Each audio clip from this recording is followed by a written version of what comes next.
Capítulo 1. Del caos al propósito. Vamos a empezar por el inicio, donde todo era caos y vacío hasta que la voz de Dios estableció el orden. En el Génesis, descubrimos a un Dios que crea mediante la palabra. Él hablaba y todo era hecho, pues como dicen las Escrituras, por la palabra de Jehová fueron hechos los cielos, y todo el ejército de ellos por el aliento de su boca. Salmos 33:6.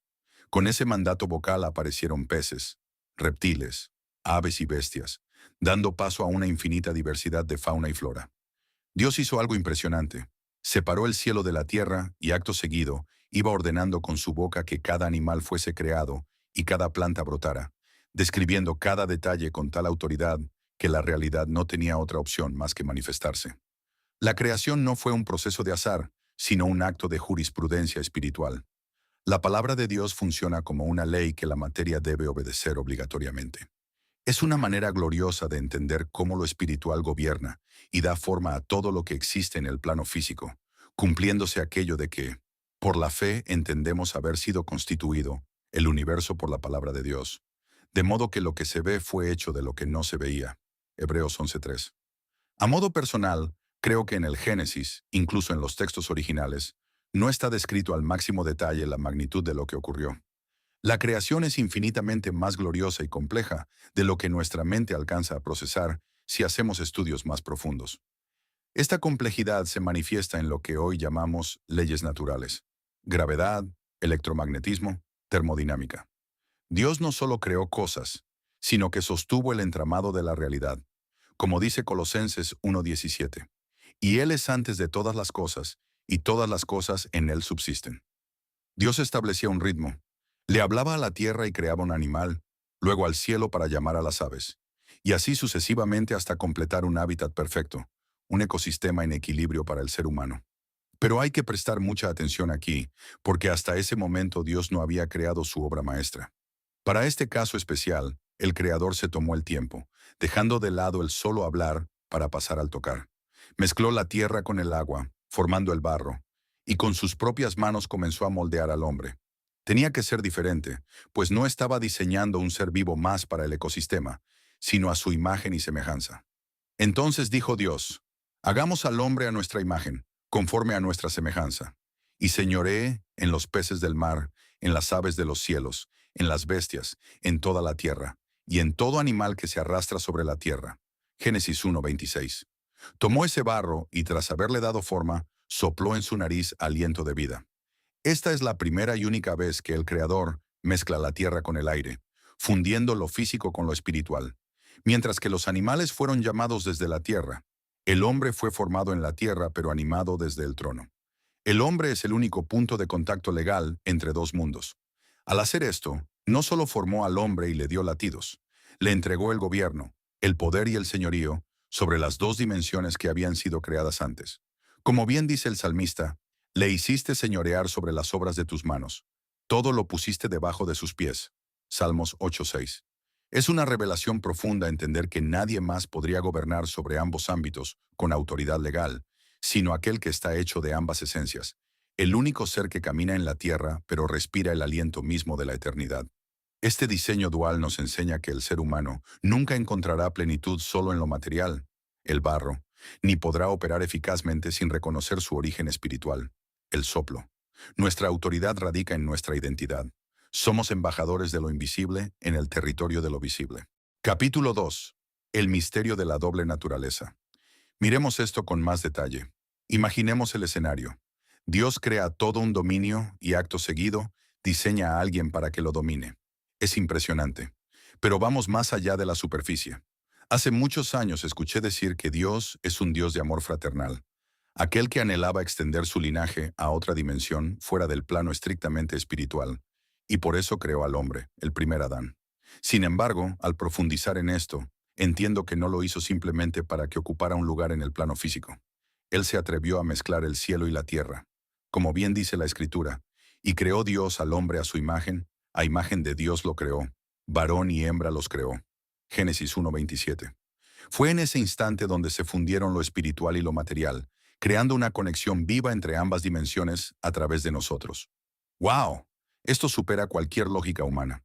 Contemplar esta revelación, lejos de un pensamiento religioso limitante que nos dice que fuimos hechos solo para lo terrenal, es sencillamente fantástico. El relato sagrado nos narra que Dios formó al hombre del polvo de la tierra, pero el detalle crucial está en el acto posterior. Entonces Jehová Dios formó al hombre del polvo de la tierra, y sopló en su nariz aliento de vida, y fue el hombre un ser viviente. Génesis 2:7. No solo le dio funciones biológicas, le dio identidad, esencia y poder al exhalar sobre su propia creación. Transfirió su esencia misma al ser humano. La palabra hebrea para aliento es neshama, que no solo implica aire, sino el intelecto y la chispa divina. Dios no nos dio algo externo, nos dio de su propia vida. ¿En qué otro ser vivo hizo lo mismo? No hay registro de algo igual.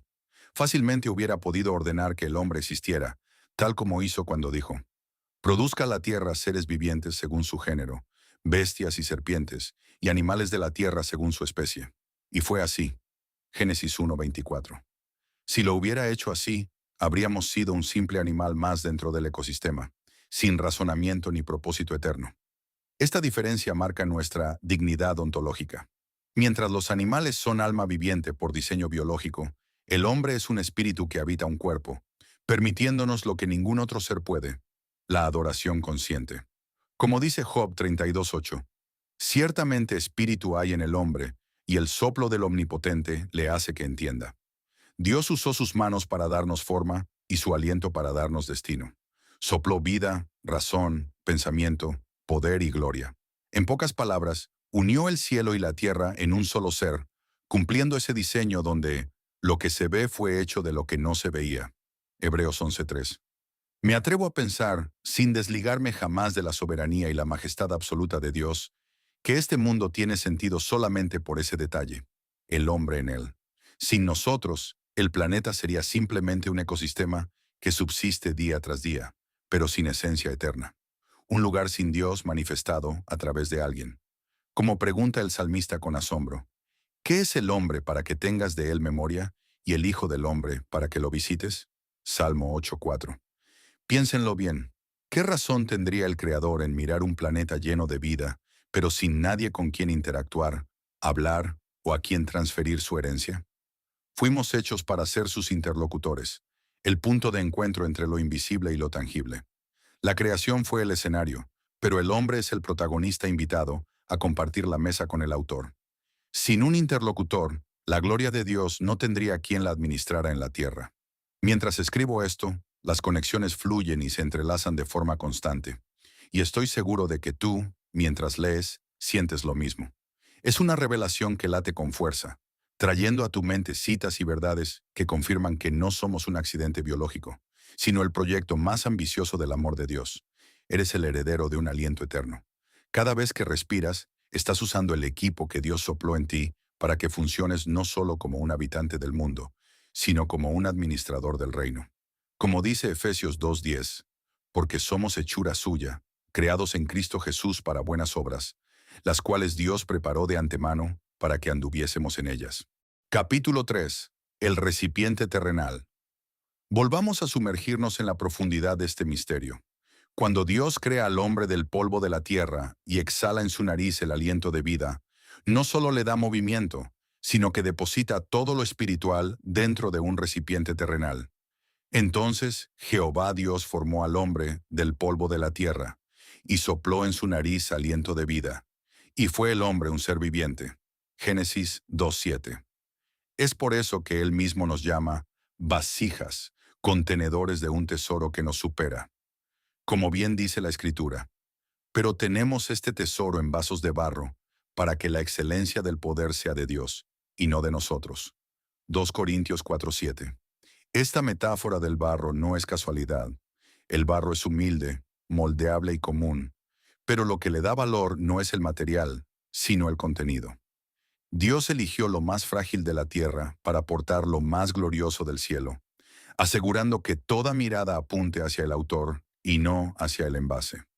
Dios coloca al hombre en un huerto que es único, un escenario donde la esencia del ser humano trasciende toda lógica física.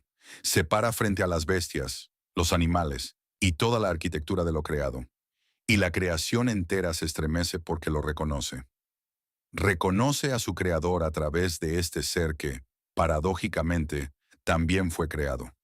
¡Wow! Es una conexión de gloria que hoy apenas vislumbramos. Por eso la Biblia afirma con tanta fuerza que, porque el anhelo ardiente de la creación es el aguardar la manifestación de los hijos de Dios. Romanos 8:19. La naturaleza no espera un gobernante político o un experto ambiental. La naturaleza tiene hambre de ver a los seres humanos operando en su identidad espiritual original. Cuando el espíritu gobierna, la materia descansa. Imagínense la magnitud de esto. Tú mismo siendo una criatura, pero portando la esencia viva de Dios fluyendo a través de ti. Que los animales te identifiquen no como un depredador o una presa, sino como el hijo del dueño, el reflejo de su creador. Que te respeten y que gobiernes sobre ellos sin importar la especie o si, a ojos humanos, representan un peligro. En ese estado de gracia, todo giraría en torno a ti, pero no por una cuestión de ego o de tu propia humanidad, sino por la gloria de Dios que te habita, no por la carne, sino por el Espíritu que te llena, cumpliendo el diseño original. Están y señore en los peces del mar, en las aves de los cielos, en las bestias, en toda la tierra, y en todo animal que se arrastra sobre la tierra. Génesis 1:26. Ahora bien, para recuperar esa autoridad y caminar en esa dimensión, debemos entender que el puente es la conexión absoluta con la fuente. No es algo que podamos fabricar por nuestra cuenta, pues Jesús fue contundente al decirnos, yo soy la vid, vosotros los pámpanos. El que permanece en mí y yo en él, éste lleva mucho fruto, porque separados de mí nada podéis hacer. Juan 15:5. Sin esa unión vital, la vasija se queda vacía y el dominio se convierte en ceniza. El dominio no es un ejercicio de fuerza física, sino un resultado de la proximidad espiritual. Adán no dominaba por sus músculos, sino por su comunión. Al estar injertados en la vid verdadera, el tesoro vuelve a llenar la vasija, y la creación vuelve a reconocer la voz del Padre a través de sus hijos. Capítulo 4. La réplica de la esencia. El diseño de la unidad. Analicemos algo con profundidad espiritual. Si Dios creó a Adán bajo la configuración que ya conocemos, revestido de vida, esencia, gloria y poder, debemos entender que cuando Dios decide añadirle su versión femenina, la varona, no busca materiales externos, sino que toma de Adán mismo y replica su esencia divina. Pero hagamos un paréntesis necesario. Antes de revelar lo que sigue, quiero que te detengas y te examines con honestidad. ¿Eres realmente maduro para procesar esta revelación? ¿Tienes clara tu posición como hijo o hija de Dios dentro del diseño original establecido en el Edén? Lo pongo sobre la mesa porque es vital que comprendamos la verdad que ha operado desde el principio de los tiempos. Mujer, prepárate. Intentaré explicarlo de esta manera. Adán es formado del polvo, pero es el soplo del Omnipotente lo que le da vida. Génesis 2:7. Dios le imparte su propio espíritu para que pueda ejercer dominio y señorear sobre la creación. Ahora bien, la Escritura dice, entonces Jehová, Dios hizo caer sueño profundo sobre Adán, y mientras éste dormía, tomó una de sus costillas y cerró la carne en su lugar. Génesis 2:21. Esto es glorioso. Dios tomó de la esencia de Adán, pero al hacerlo, tomó simultáneamente de su propia esencia depositada en él. Dios estaba formando un ser idéntico en naturaleza, poder y gloria, pero extraído de la creación original. Eva no fue formada del polvo como un proyecto independiente, sino que fue extraída del depósito de gloria que ya existía en el hombre. Es una unidad de sustancia para evitar una división de naturaleza. ¿Por qué sacarla de aquel que ya gobernaba? Me atrevo a decir que la ayuda idónea no podía ser creada de la nada, como un ente totalmente ajeno, porque entonces Dios habría establecido un conflicto de origen y de poder dentro del mismo dominio que ya le había entregado al hombre. Para preservar la unidad del gobierno del reino en la tierra, extrajo del hombre para dar vida a la mujer, tal como Adán exclamó. Dijo entonces Adán, esto es ahora hueso de mis huesos y carne de mi carne. Esta será llamada varona, porque del varón fue tomada. Génesis 2:23. Podemos concluir entonces que la esencia de Dios vibraba en Adán y por extensión en Eva, permitiendo que ambos ejercieran dominio como uno, y que la creación entera reconociera la autoridad divina en la mujer también. Pero cuidado aquí, porque entramos en el terreno de la madurez espiritual. La mujer no existe legalmente en el diseño original, si no es a través del hombre. Porque el varón no procede de la mujer, sino la mujer del varón. Primera de Corintios 11:8. Sé que aquí surgirán contradicciones y choques de percepción. Por eso pregunté, ¿eres madura en Dios para aceptar su orden? Dios establece un gobierno inicial y provee una compañía como ayuda idónea. Y dijo Jehová Dios, no es bueno que el hombre esté solo. Le haré ayuda idónea para él. Génesis 2:18. Es una compañía diseñada para colaborar, para nutrir y para prolongar un linaje que es, en última instancia, el linaje de Dios. Sin embargo, en la jerarquía del reino, Dios constituyó a Adán como guía, fundamento y cabeza. Pero quiero que sepáis que Cristo es la cabeza de todo varón, y el varón es la cabeza de la mujer, y Dios la cabeza de Cristo. Primera de Corintios 11:3. Este orden no dicta una diferencia en valor espiritual ante Dios, Gálatas 3:28, sino una estructura de funciones para el funcionamiento del reino. Así como el Padre y el Hijo son uno en esencia, pero operan en un orden de autoridad, el varón y la mujer reflejan la imagen completa de Dios cuando caminan bajo el diseño establecido, unidad de propósito y orden en el gobierno. Aceptar el orden de Dios no es un acto de sumisión cultural, sino de alineación espiritual. Cuando la vasija, el hombre, y su réplica de gloria, la mujer, se alinean bajo la cabeza que es Cristo, el cielo vuelve a tocar la tierra con autoridad plena. Mujeres, este es un tiempo de reflexión profunda. Entiendo perfectamente que hasta este punto hay un sinsabor amargo en sus pensamientos, una inquietud que se intensifica cuando, por diversas razones del destino o la voluntad, han determinado continuar el camino sin ese hombre al lado. O quizá, muchas de ustedes aún permanecen ahí, soportando la soberbia y el desamor por parte de quien debería ser su cabeza. Ante esto, respiren. El diseño de Dios es perfecto, pero habitamos un mundo donde el pecado ha distorsionado las funciones. Sin embargo, la distorsión del hombre no anula la esencia que Dios depositó en ti. Tu valor no depende de la eficiencia de tu cabeza terrenal, sino de la fidelidad de tu Creador. Dios es un Dios personal con cada una de ustedes. La esencia misma del Creador habita en tu ser.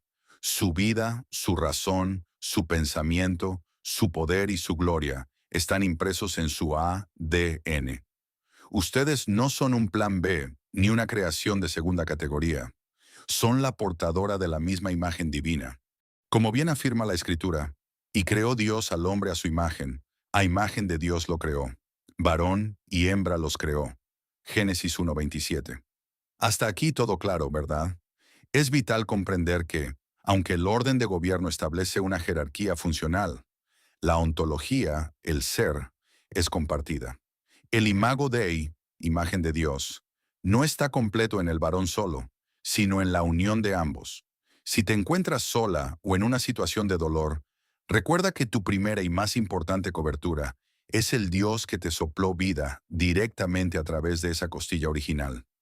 Porque tu marido es tu hacedor, Jehová de los ejércitos es su nombre, y tu Redentor, el Santo de Israel.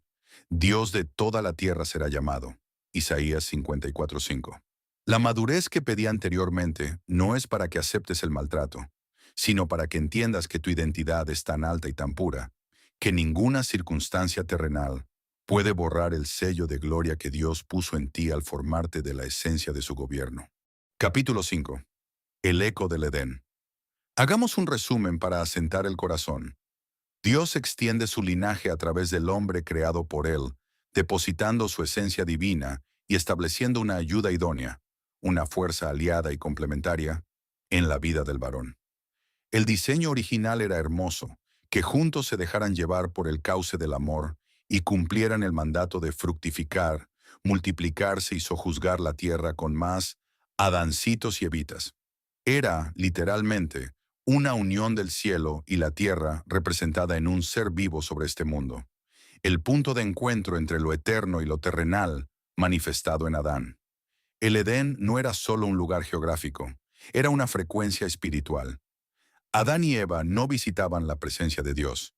Ellos vivían en la presencia de Dios, y esa presencia era su verdadera vestidura y protección. Sin embargo, todos conocemos el nudo de la historia. Aparece la serpiente con su astucia y hace lo que ya sabemos. Corrompe el diseño original y provoca la fractura, la separación de la fuente de vida. En ese instante, pasaron de ser la esencia vibrante de Dios a ser simplemente seres vivos dentro de un ecosistema que ya no los reconoce como soberanos. Como advierte la palabra, por cuanto todos pecaron y están destituidos de la gloria de Dios. Romanos 3:23. De repente se vieron obligados a andar por el mundo sin esa autoridad que los investía, sin ese dominio que les obedecía, sin el poder y mucho menos la gloria que los rodeaba como una vestidura. Tuvieron que empezar a sobrevivir en un mundo que se volvió hostil, porque al desobedecer, se rebajaron al mismo nivel de la creación, perdiendo su lugar de honor por causa de sus propias decisiones. Los hombres se desconectaron espiritualmente de Dios. Al perder la sintonía con el Espíritu de Dios, el alma, la carne, tomó el control del asiento de gobierno en el ser humano. Es por eso que el mundo siempre intenta opacar el espíritu y señala constantemente a la gente que sigan su corazón, sus emociones, que si lo sienten lo hagan, que si lo desean lo tomen, etc. El sistema, el mundo y nuestra propia carne nos impulsa a separarnos de Dios. Esta es la raíz del conflicto que describe el apóstol Pablo, porque el deseo de la carne es contra el espíritu, y el del espíritu es contra la carne, y estos se oponen entre sí. Gálatas 5:17. Cuando el mundo te dice, sigue tu corazón, te está pidiendo que sigas una brújula dañada por la caída, pues la Escritura advierte, engañoso es el corazón más que todas las cosas, y perverso. ¿Quién lo conocerá? Jeremías 17:9. El pecado no fue solo una desobediencia moral, fue una desconexión ontológica. Al soltarse de la fuente, la vasija de barro perdió el contenido que le daba autoridad sobre la materia. Lo perdieron todo, o al menos eso parecía en la superficie, porque a pesar de la caída, nunca hubo un abandono total de su padre. Al fin y al cabo, por más que nuestros hijos se equivoquen y se extravíen, el amor de un padre nunca se extingue. Esa es la esencia más pura del Padre Celestial, quien nos recuerda.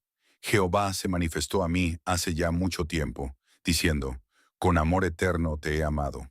Por tanto, te prolongué mi misericordia. Jeremías 31:3. Aunque el diseño se empañó, su mano nunca nos ha soltado. Incluso en el juicio, Dios mostró su cuidado. Antes de expulsarlos del huerto, Él mismo les hizo túnicas de pieles para vestirlos. Génesis 3:21. Esto nos enseña que, aunque perdamos la gloria por nuestra culpa, Dios está dispuesto a cubrir nuestra desnudez mientras prepara el camino para nuestra restauración. Como dice Lamentaciones 3:22-23, por la misericordia de Jehová no hemos sido consumidos, porque nunca decayeron sus misericordias. Nuevas son cada mañana. Grande es tu fidelidad. La caída cambió nuestra condición, pero no cambió nuestro origen. Seguimos siendo barro con aliento divino, solo que ahora necesitamos un redentor para volver a sintonizar con la frecuencia del reino. La buena noticia es que el amor que te formó es el mismo amor que hoy te busca entre la maleza de tu propia historia. Capítulo 6. El postrer Adán, la sombra y la figura. Mucho hemos recorrido por la historia y la raíz del diseño original. Hasta este punto, ya entendemos cuál es la configuración de nuestro ser. Una vasija de barro, portando el aliento mismo de la eternidad. Sin embargo, tras la caída, ese diseño se fracturó. La vasija se agrietó y el aliento perdió su dominio sobre la materia. Se necesitaba una reparación que no fuera temporal, sino perpetua. Una solución que no viniera de la tierra, sino del cielo. Durante siglos, el hombre intentó volver al Edén mediante sus propios esfuerzos físicos. Replicaban en lo material lo que en el espíritu les era revelado como una sombra de lo que vendría. Como dice la Escritura, porque la ley, teniendo la sombra de los bienes venideros, no la imagen misma de las cosas, nunca puede, por los mismos sacrificios que se ofrecen continuamente cada año, hacer perfectos a los que se acercan. Hebreos 10:1. Eran ritos de expiación y misericordia, pero el sistema era incompleto. La gente dependía de un sacrificio anual.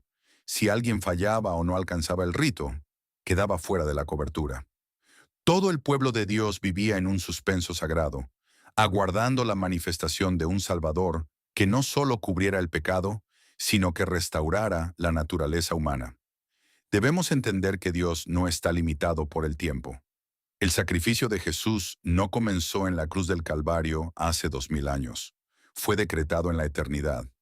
Por eso la Biblia afirma que Él es el Cordero que fue inmolado desde el principio del mundo. Apocalipsis 13:8. Esta es la razón por la cual hombres como Enoc o Elías pudieron ser arrebatados sin ver muerte. Ellos no operaban bajo la sombra del sacrificio animal, sino bajo la realidad del sacrificio eterno de Cristo, que ya estaba consumado en el cielo. La solución práctica de Dios fue hacerse partícipe de nuestra humanidad para que nosotros fuéramos partícipes de su divinidad. Una vez que Jesucristo se hace carne, entra en la cronología humana para tomar el lugar legal del primer Adán. Al morir y resucitar, no solo perdonó pecados, restauró el puente roto entre el cielo y la tierra. Así también está escrito: fue hecho el primer hombre, Adán, alma viviente; el postrer Adán, espíritu vivificante. Primera de Corintios 15:45. El primer Adán nos heredó una desconexión, alma gobernando al espíritu. El postrer Adán nos devuelve la conexión, espíritu gobernando al alma. A través de Cristo, el gran misterio de la piedad se revela. Ahora tenemos acceso al Padre, no como visitantes, sino como hijos que se funden en una sola esencia con el Hijo, para que todos sean uno, como tú, oh Padre, en mí y yo en ti, que también ellos sean uno en nosotros. Juan 17:21. Al estar en el Hijo, recuperamos automáticamente la soberanía, el gobierno y la gloria. No es algo que debas ganar, es algo que recuperas por identidad. Al ser uno con el postrer Adán, Jesucristo, vuelves a ser ese hombre formado por las manos de Dios, pero ahora sellado por la sangre de su Hijo. Aquí es donde la revelación se vuelve práctica. Hablamos del Padre, la fuente, y del Hijo, el camino. Pero necesitamos al Espíritu Santo, el operador. Él es quien ejecuta la obra de la cruz en nuestro día a día. Es quien se funde con nuestro espíritu para darnos el poder de gobernar nuestra carne. Sin el Espíritu Santo, el conocimiento es solo teoría. Pero con Él ocurre algo sobrenatural. Muchos creen que el Espíritu Santo apareció en Pentecostés, pero Él es eterno. Antes de que el caos fuera ordenado, Él ya estaba allí, y la tierra estaba desordenada y vacía, y el Espíritu de Dios se movía sobre la faz de las aguas. Génesis 1:2. La palabra hebrea para se movía, rachab, significa literalmente incubar. Es la imagen de una gallina empollando sus huevos para dar vida. ¡Boom! De la misma manera, el Espíritu Santo incuba en tu espíritu. Él toma la palabra de Dios y la empolla dentro de ti hasta que Cristo es formado en plenitud. Sin esta incubación no hay vida espiritual real, solo religión. Él nos enseña a morir a los deseos de la carne para que la gloria de Cristo brille. Como dice la Escritura, porque si vivís conforme a la carne moriréis, mas si por el Espíritu hacéis morir las obras de la carne, viviréis. Romanos 8:13. Para concluir, debemos despertar a nuestra posición legal. Somos hechos hijos de Dios.